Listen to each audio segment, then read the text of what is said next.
Les collisions stellaires se produisent environ tous les 10 000 ans, et c'est alors un spectacle incroyable. Mais elles ne sont fascinantes à regarder que lorsqu'elles se produisent à des dizaines ou des centaines d'années-lumière de distance. Si une étoile entrait en collision avec notre propre Soleil, ce serait un cataclysme global qui ne laisserait aucune chance de survie à quoi que ce soit. Si cela se produit un jour, il est fort probable que ce soit à cause d'une étoile vagabonde. On appelle ainsi les étoiles que la gravité ne lie à aucune galaxie et qui se déplacent de manière indépendante dans l'espace. Une telle étoile est déjà passée tout près de notre système solaire. Pour être plus précis, il s'agissait de 2 étoiles. Son nom, l'étoile de Scholz, soit un système binaire composé d'une naine rouge pesant environ 86 fois plus lourd que Jupiter et d'une naine brune un peu plus petite, mais quand même 65 fois plus lourde que la géante gazeuse. Il y a environ 70 000 ans, ces 2 étoiles se sont approchées de la limite de notre système, le nuage de Oort. Ce dernier est une sorte de bouclier fait de comètes et de corps célestes qui entourent notre système solaire. L'humanité existait déjà à cette époque et avait probablement commencé à se répandre sur la Terre depuis l'Afrique. Il est donc possible que nos très lointains ancêtres aient remarqué une faible lumière rouge dans le ciel nocturne. Et même si l'étoile de Scholz n'est passée qu'à environ 0,8 années-lumière de nous, son champ gravitationnel a fortement influencé le mouvement des différents corps célestes. Mais que se passerait-il si une étoile de ce genre ne faisait pas qu'approcher notre système solaire, mais se dirigeait directement vers son centre, le Soleil? Les scientifiques disent que cela pourrait arriver dans 1,3 million d'années. Voici Gliese 710.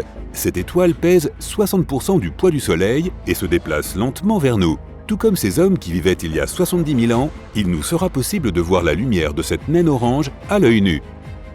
D'abord, Gliese 710 s'approchera de notre bouclier, le nuage de Oort. Le champ gravitationnel de l'étoile capturera quelques météorites et les lancera dans toutes les directions. Le nombre de météorites tombant sur la Terre sera alors probablement multiplié par 10. Ensuite, Gliese 710 se dirigera vers les planètes et elle les dévorera une à une, dispersant leurs fragments dans tout le système. Alors que les petites météorites ne nous dérangeraient pas beaucoup, une vraie menace pèsera à présent sur nous. Des éclats de la taille de la météorite qui aurait anéanti les dinosaures nous fonceront directement dessus.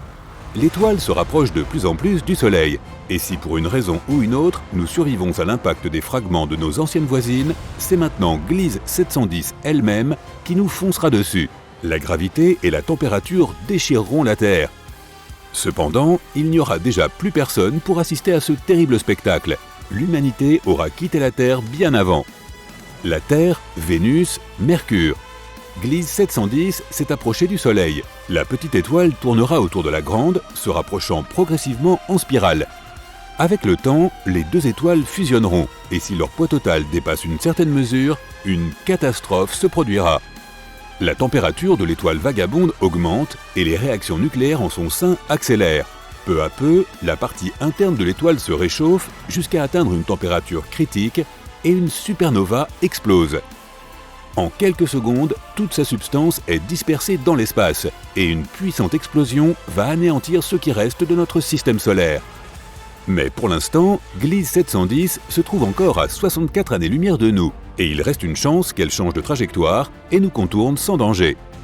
Et si 2 étoiles moins communes se heurtaient l'une à l'autre? Voici une étoile à neutrons. Elle est très petite, elle ne fait qu'environ 20 km de large, mais son poids est comparable à celui du Soleil. Cette boule est extrêmement lourde. Une collision d'étoiles à neutrons peut générer l'un des phénomènes les plus mystérieux de l'univers. 2 étoiles à neutrons tombent dans le champ gravitationnel l'une de l'autre. Elles se rapprochent progressivement en spirale.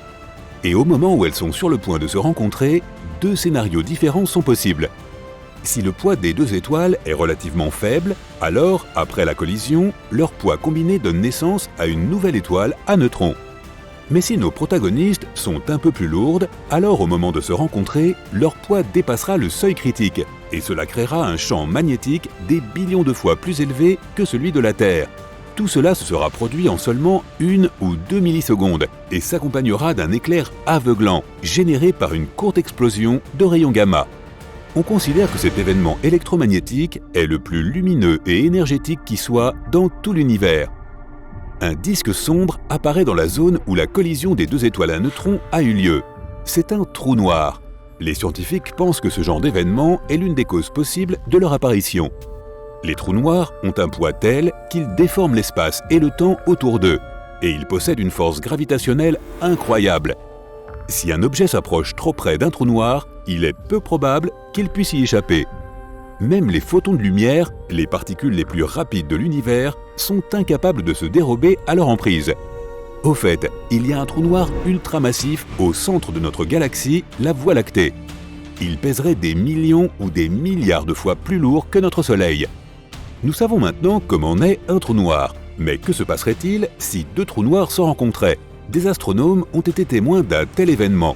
Pendant environ 7 milliards d'années, deux énormes trous noirs se sont tournés l'un autour de l'autre, se rapprochant progressivement. L'un d'eux pesait 66 soleils et l'autre 85. Au moment de la collision, le trou noir le plus grand a absorbé le plus petit et est devenu encore plus grand. Ce nouveau monstre noir pesait 142 soleils. Lors de la collision, une énorme quantité d'énergie a été libérée, équivalente à la masse de 9 soleils. Cette énergie a fait trembler l'univers, et la vibration de l'impact n'a atteint que récemment les télescopes terrestres. Mais dans 4 milliards et demi d'années, une collision encore plus importante aura lieu.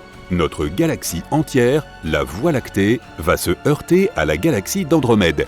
Bien qu'Andromède se trouve à 2,5 millions d'années-lumière de la Terre, elle reste notre voisine la plus proche. Notre univers est en expansion et les objets bougent en son sein. Les scientifiques ont découvert qu'Andromède se déplace dans notre direction à une vitesse de 120 km par seconde. Ainsi, dans environ 3 milliards d'années, les étoiles et le gaz chaud de cette galaxie seront visibles à l'œil nu.